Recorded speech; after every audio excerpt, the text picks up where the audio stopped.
All right, Federal News Network. The federal government will finally pull the plug on the use of the Duns and Bradstreet numbers and fully move to a brand new identifier for contractors called a Unique Entity Identifier, UEI. On April 4th, GSA will complete a major technology modernization project that started in 2012.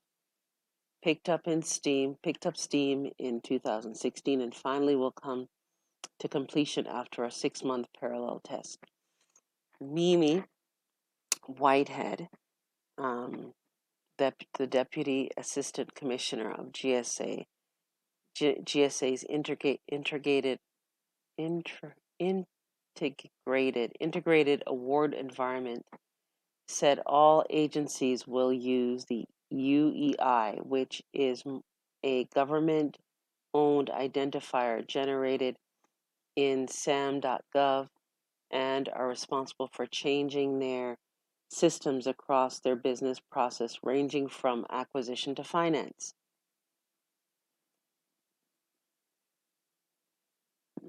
We've had a parallel operating environment for 6 months where the agencies have had both the DUNS number and the unique entity ID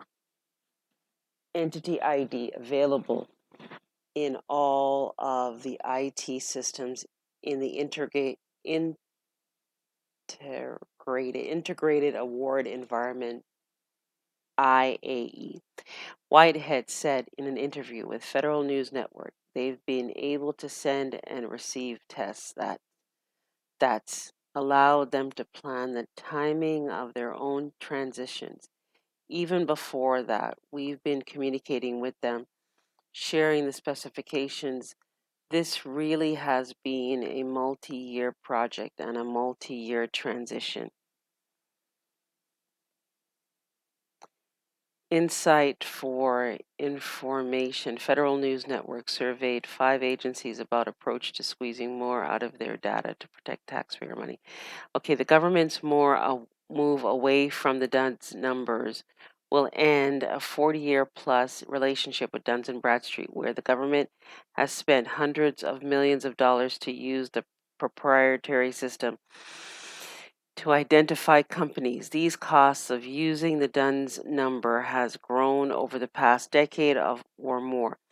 As of 2012, GSA spent roughly $19 million a year on its contract with Duns and Bradstreet, compared to about $1 million in 2002.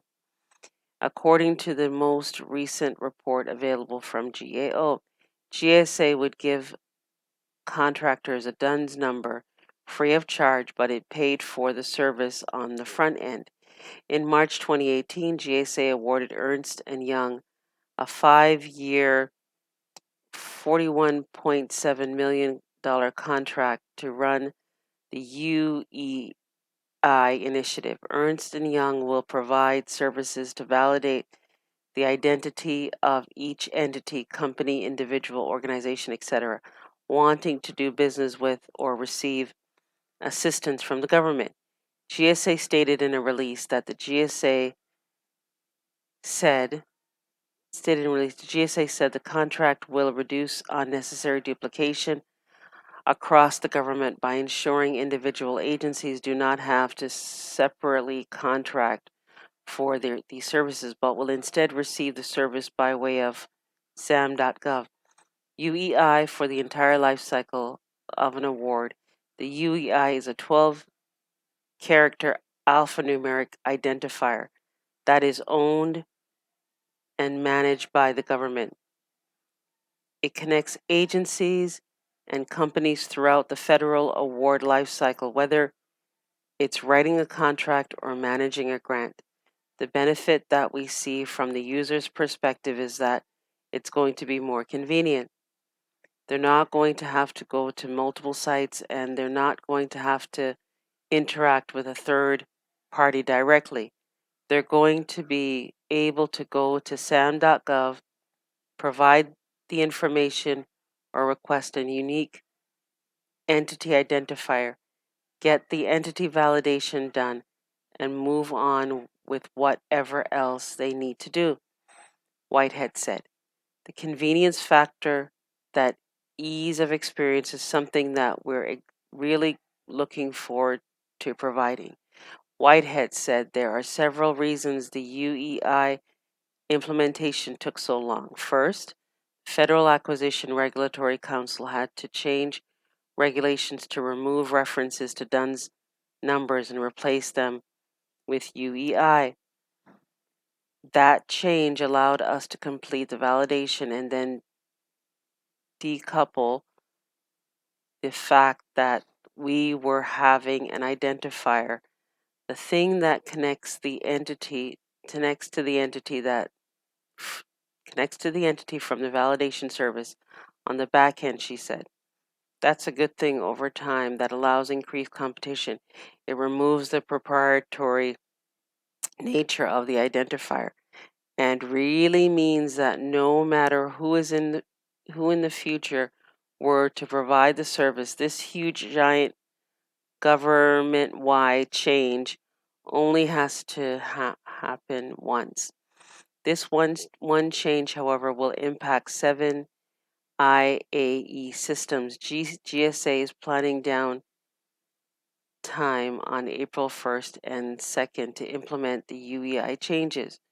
Read more acquisition policy. Whitehead said, it's not just GSA systems that need updating. Agencies have been developing, testing, and ensuring they are ready for the move to over the past year.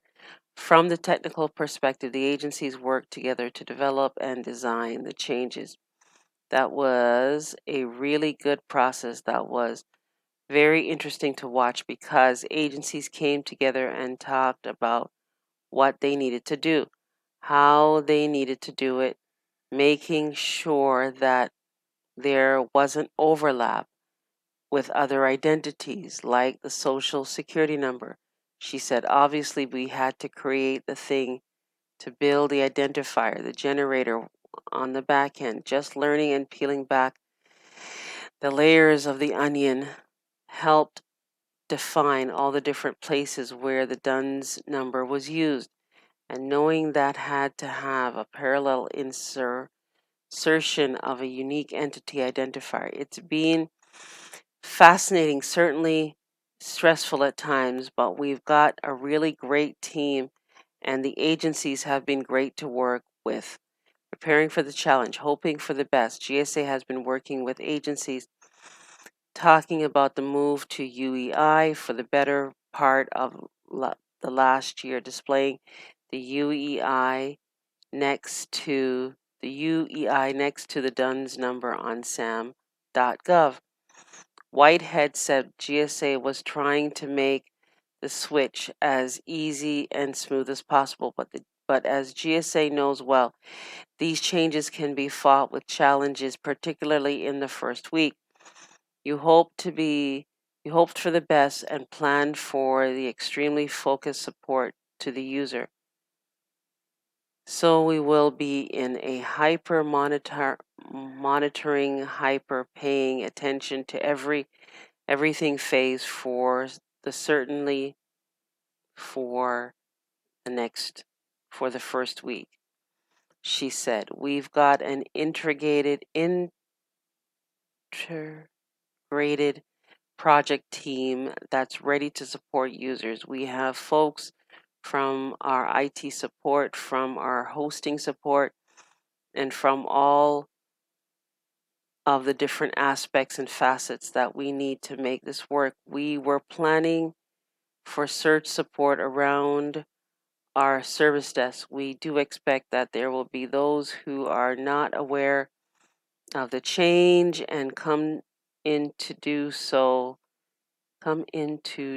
something on April 5th or 6th and suddenly discover that it's different than what they expected. So we anticipate some longer wait times at the help desk, but our focus is to really quickly identify what the major issues are and triage those. We've got planned windows so that we can make some changes fairly quickly to iterate or on anything that's not working the way we need it to.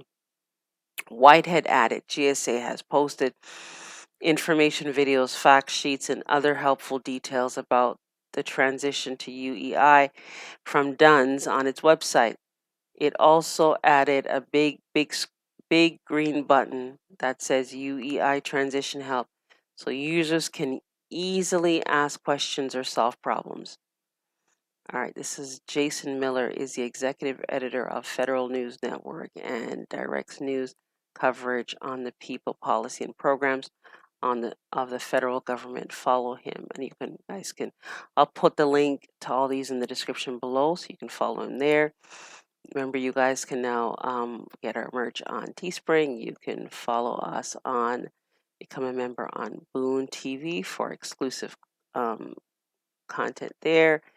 And you can write to us at themullings@gmail.com. If you wish to support us, you can go to PayPal at themullings@gmail.com. And remember to like, share, subscribe. You can watch us on YouTube, the OG channel, Nobel L, and the second channel, Nobel L the second. And you can join our online tutor school class, and you can join our daily email group, and you can write to us on our website. All of these will be posted in the description below.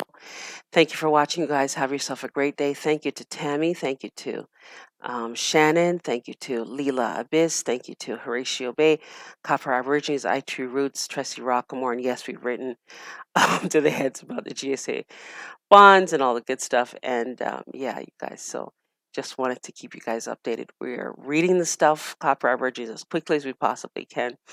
You guys sending us stuff, if you can highlight some of the information, be so much easier than us having to read hundreds and hundreds of pages. Thank you so much, and have yourself a great day. And we want to put a hedge of protection on all that is good globally for all that they do for us here and around the globe.